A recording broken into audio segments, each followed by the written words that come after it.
Muito bem, gente. Boa noite. Obrigado por participarem dessa reunião, que é o kickoff do Estudo Pardi. Hoje vai ser uma reunião relativamente rápida, em que nós vamos dar os primeiros passos para explicar como cada centro participante vai proceder no dia a dia da coleta de dados, tá? Então, todo mundo sabe que é um estudo observacional prospectivo, multicêntrico. Nós temos aí como centro coordenador o Einstein e como suporte a BRNetPeak, que é a nossa rede de pesquisas em terapia intensiva pediátrica. Graças aos últimos anos aí que eu acho que tem amadurecido a pesquisa clínica multicêntrica no Brasil, e a gente só consegue publicar hoje em dia em jornais de alto impacto se a gente fizer alguma coisa mais robusta, multicêntrica.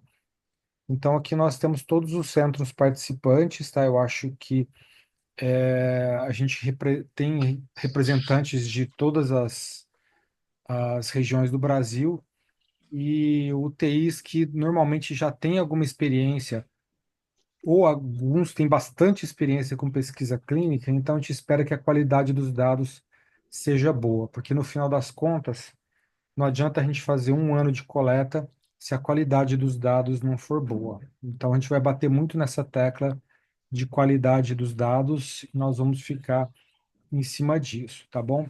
Então, aqui estão todos os centros participantes. Pode ser que tenha alguma mudança ou outra nessa lista, às vezes um coordenador saiu, entrou outro, mas a gente vai atualizando conforme o estudo vai andando, né? E uma coisa que eu vou precisar depois de todos vocês, a maioria eu já tenho, é o e-mail, porque a coleta de dados eu vou ter que gerar uma senha para vocês no Redcap através do e-mail, tá bom? Então, esse estudo vai ser muito robusto, porque tem muitos centros participantes, e essa aqui é a data de coleta. Então, apesar de ser um estudo que vai durar quase um ano, vamos dizer assim, ele tem algumas semanas só, nós vamos coletar só durante 6 semanas os dados de pacientes na nossa UTI. Então, a gente coleta de segunda a sexta-feira, aí depois a gente dá uma folga de 8 semanas, e depois a gente coleta mais 5 dias, depois dá outra folga de 8 semanas. Então, não é um estudo daqueles prospectivos em que você tem que coletar todo dia, triar paciente todo dia, que são estudos mais cansativos e que geralmente têm algum patrocínio, porque senão é muito difícil de você conseguir coletar todos esses dados. Então, esse é um pouco menos difícil, porque você vai trabalhar bastante 5 dias, e depois folga 8 semanas, né? Então, é uma escala de plantão bem light, vamos combinar. Então, pelo nosso protocolo, a primeira semana é semana que vem, dia 7 de abril. Só que como a gente tem um problema em que os CEPs, né, os comitês de ética em pesquisa, não trabalham na mesma velocidade que a gente trabalha, então a gente tem a minoria dos centros participantes com aprovação local do CEP, né? Então a gente definiu que nós vamos cortar essa primeira semana, porque, se eu não me engano, só 6 centros participantes têm condição de coletar dados. E nós vamos começar, então, no dia 2 de junho. Até lá, eu espero que todo mundo tenha já a aprovação do CEP. Quem tiver alguma dificuldade com o CEP, por favor, entre em contato com a gente, que a gente às vezes pode fazer algum meio de campo, orientar um pouquinho melhor, ou então, melhor ainda, entre em contato com o CEP local para, enfim, resolver as dúvidas que eles tenham. Mas eu acho que essa é uma data bastante viável para que 100% dos nossos centros participantes tenham a aprovação ética. Com isso, para a gente não ficar com apenas 5 datas de coleta e seguir a originalidade do projeto do Pardi, nós criamos uma data final, uma outra data. Então, nós vamos continuar coletando 6 semanas. Só que a gente começa no dia 2 de junho de 2025 e tem essa sétima semana, que na verdade vai ser a sexta semana, né? Que é em março de 2026, quando termina a coleta de dados do estudo. Tranquilo? Eu acho que isso vai dar um certo fôlego para todo mundo. A coleta de dados vai se dar no REDCap. Vão ser criadas senhas, é uma senha para cada centro participante. Por isso que é importante, a gente vê, às vezes não é o coordenador que vai coletar os dados, às vezes é o diarista, às vezes é uma fisioterapeuta, enfim, não importa quem vai coletar os dados, mas essa pessoa que vai coletar os dados é que tem que ter o acesso à senha e tem que ser uma pessoa de bastante confiança, porque a qualidade dos dados é essencial para a qualidade do estudo, tá? Então, isso é fundamental e a gente vai gerenciar isso muito de perto. Por quê? Porque nós temos 5 dias de coleta de dados, depois a nossa equipe vai ter 8 semanas para ver a qualidade desses dados e nós vamos entrar em contato com cada um de vocês para falar, olha, está faltando aqui um dado, uma idade, uma FIDO2, enfim. A gente vai entrar em contato para que a qualidade dos dados seja realmente ótima. E a gente vai ter um período de treinamento com essas pessoas que vão coletar os dados. Esse período de treinamento vai ser o que exatamente? As pessoas vão entrar no REDCap e vão inventar pacientes fictícios e vão alimentar esses dados. Vão inventar esses pacientes e vão alimentar esses dados. Para que as pessoas, se tiver algum problema, que tenha num paciente falso. Nossa, eu não estou entendendo essa questão e tudo mais. Se tiver alguma dúvida, alguma questão, que seja num paciente falso, né, num mock patient, e a gente vai treinando. Depois, quando chegar na data do estudo propriamente dito, eu vou zerar todas as informações e a gente vai começar o que a gente chama de período de produção. Aí não pode errar, aí tem que ser o paciente verdadeiro sempre após o consentimento, tá bom? E aqui eu vou dar uma geral de como vai ser essa coleta de dados no REDCap. Então, tem essa tela inicial aqui, que é mais ou menos o nome dos instrumentos, tá bom? Que nós vamos, para cada paciente vai ter isso aí. E tem basicamente três instrumentos mais importantes, né? Um, que é aquele instrumento que você vai preencher, então, qual que é o hospital que está participando, qual que é o seu hospital. Esse aqui é a triagem de segunda-feira, aí depois vai ter a triagem de terça-feira, de quarta-feira, de quinta-feira e de sexta-feira, tá? Então são para cada dia, para cada período de coleta de dados, tem o dia certo de coleta. Aí a gente coleta o número de pacientes que tem na UTI. Lembra que é um estudo epidemiológico, então eu preciso saber quantos pacientes tem na UTI, por exemplo, se é uma UTI de 20 leitos, se tem 15 internados. Aí você tem que colocar, tem 15 internados, e quantos desses têm critérios para síndrome de desconforto? Aí você vai lá. Porque eu preciso saber também a prevalência, eu preciso saber a incidência, porque é um estudo eminentemente epidemiológico. Então, esses dados que a gente vai colocar nessas, nesses locais aqui do formulário. Então, a gente tem os critérios para entrar no estudo. Então, a pergunta é: quando o paciente atingiu o critério para síndrome de desconforto? Né? Aí a gente coloca uma nota, precisa de tempos definidos para hipoxemia e raio-x de tórax para determinar o tempo zero, e assim por diante. Eu não vou ler tudo, tá? Porque depois vocês vão ter acesso a esses formulários, assim que vocês tiverem a aprovação ética e a senha do REDCap. E a gente tentou fazer do jeito mais simples possível, explicando, né, onde o paciente atingiu o critério de síndrome de desconforto, por exemplo, se foi na unidade de internação, se foi na UTI, e assim por diante. E a gente, com isso, vai seguir um fluxo em que vai coletar os dados desse paciente. Alguns indicadores de qualidade são fundamentais, então a gente vai colocar, por exemplo, aqui o PRISM do paciente. Então, mesmo se na tua UTI não tiver uma ferramenta que calcule o PRISM, aqui a gente tem um link para calcular o PRISM do seu paciente. Mesma coisa o PELOD 2, a escala de Como de Glasgow, que vai ter uma figura aqui embaixo para a pessoa colocar, tá? Então, isso tudo é importante, porque esse estudo não vai dar origem só a um manuscrito.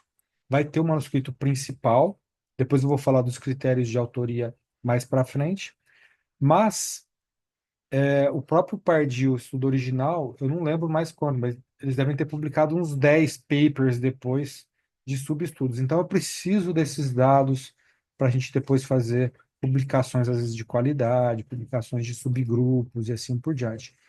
Aqui eu vou ter que colocar quanto que esse paciente está recebendo de cada um do tipo de droga vasoativa, para depois calcular o VIS desse paciente, assim por diante, tá? Vou precisar do balanço hídrico desse paciente.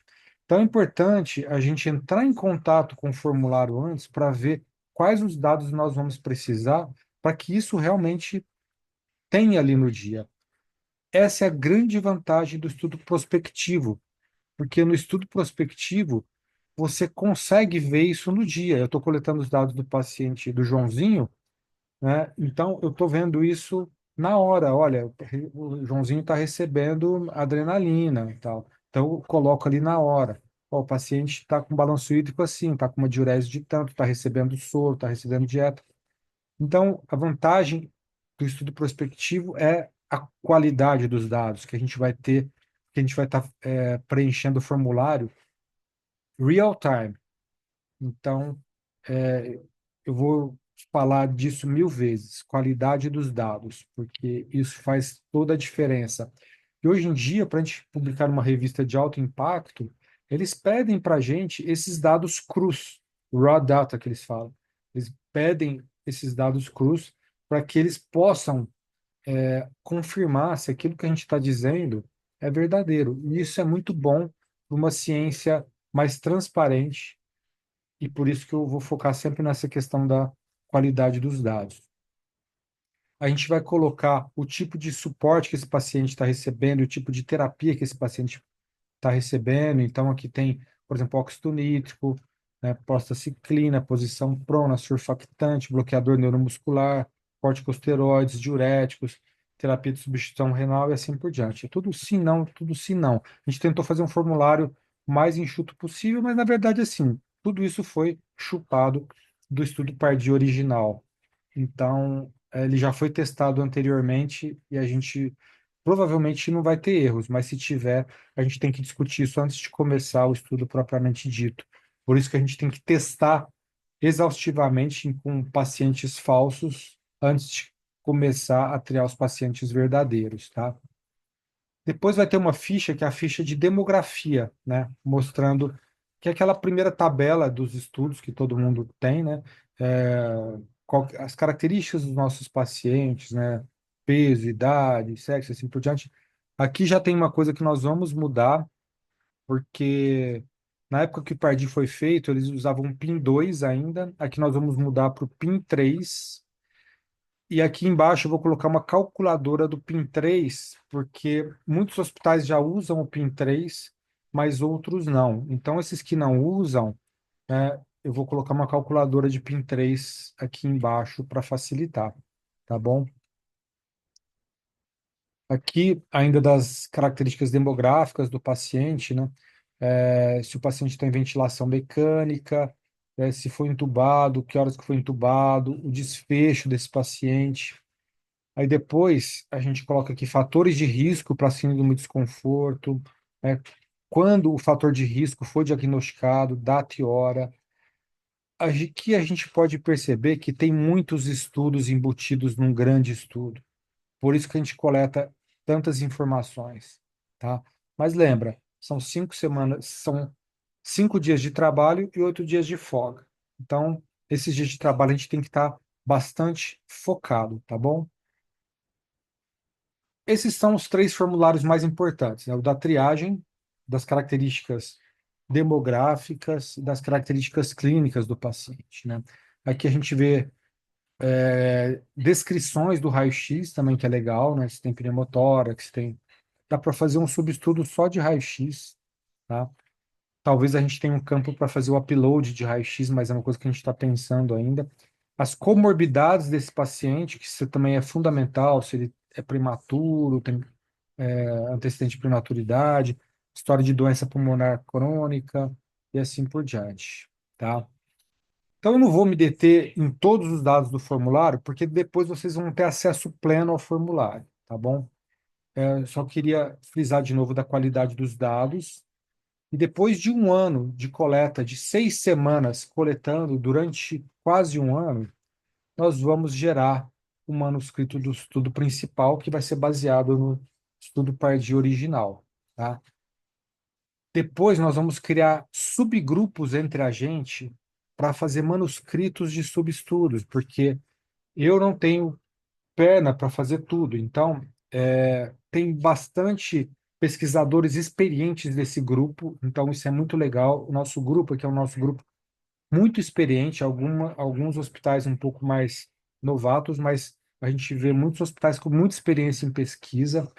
Então, para cada subestudo, nós vamos criar lideranças, né, para conduzir esses subestudos. Aí nós vamos fornecer toda a base de dados e esses subgrupos vão trabalhar cada um deles nos manuscritos respectivos dos seus subestudos, tá?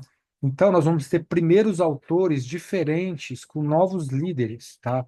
Então, não vai ser sempre eu ali, primeiro autor, nem nada disso. Eu acho que vai ser um estudo muito mais democrático. E a gente tem critérios de autoria muito claros, tá? Que a gente mandou lá atrás, mas a gente tem que, nós vamos ter um autor por centro participante. Então, cada centro participante vai entrar como uma autoria, tá? Os centros com mais pacientes triados terão ordem de preferência na byline do estudo, tá? E a gente pode entrar mais autores também, por centro, que entrariam como autoria de grupo, como o BR NetPeak, tá? Então, a gente sabe que às vezes o coordenador é o cara que colocou o estudo no centro dele e tudo mais, não tem tempo para coletar os dados, às vezes é o diarista que tem mais tempo, às vezes é a fisioterapeuta que tem mais tempo. Então, além dessa pessoa que a referência do centro participante, aquela pessoa que vai coletar os dados mesmo, que vai estar ali na labuta diária e que vai ter uma qualidade dos dados boa, ela também entra como autora dentro de autoria de grupo, nos acknowledgements, né? Que hoje em dia o PubMed dá crédito também, né? Então isso tem que ficar muito claro para todo mundo ter noção do que são os critérios de autoria. Qualquer tipo de dúvida, depois vocês podem perguntar no privado, não tem problema nenhum, mas a gente quer ser bastante transparente em relação a isso, porque depois que sai a publicação, a pessoa reclama, pô, já aconteceu isso diversas vezes, eu ouvi esse tipo de reclamação, pô, mas eu coletei todos os dados em tal centro, participante e tal, e ninguém me colocou. Mas é aquela questão de que às vezes o coordenador quer ele entrar só, né? Mas aqui a gente está dando a oportunidade de não só o coordenador entrar, mas o coletor de dados também, que é a pessoa que está ali no dia a dia, em frente, também entrar como autoria de grupo. Eu acho que isso é muito importante, tá? Então, esse aqui é o kickoff do estudo. Eu queria ser breve, né? Eu fui breve. Vai ficar gravada essa parte da nossa apresentação. E eu vou parar de gravar agora para abrir para possíveis perguntas, se vocês tiverem, tá bom?